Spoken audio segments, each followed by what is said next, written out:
মেয়ে বই পড়ছে, জল তার কাপড় ভিজিয়েছে, তবুও সে কিছুই ভাবেনি। সে জানত না দূরে একজন পুরুষ তাকে দেখছিল।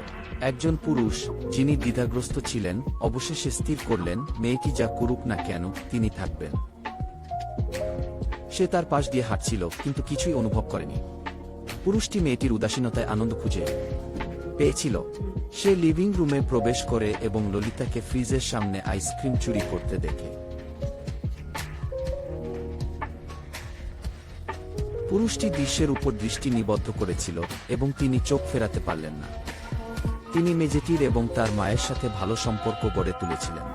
সে তার ব্রেসগুলি পুরুষটির কোটে ছুঁড়ে ফেলেছিল। যখন তার মা উপস্থিত হলেন, পুরুষটি দ্রুত ব্রেসগুলি ফিরিয়ে দিল। মেয়ে লক্ষ্য করল যে তার মা এই পুরুষটিকে পছন্দ করে। তার মা তাকে যেতে বললে মেয়েটি নাচতে শুরু করল, কিন্তু সে যেতে চাইছিল না। পরে মা তাকে বাড়ি ছাড়তে বললেন। বিদায় জানাতে সে বাড়িতে ফিরে এসে পুরুষকে আলিঙ্গন করল এবং দ্রুত চলে গেল।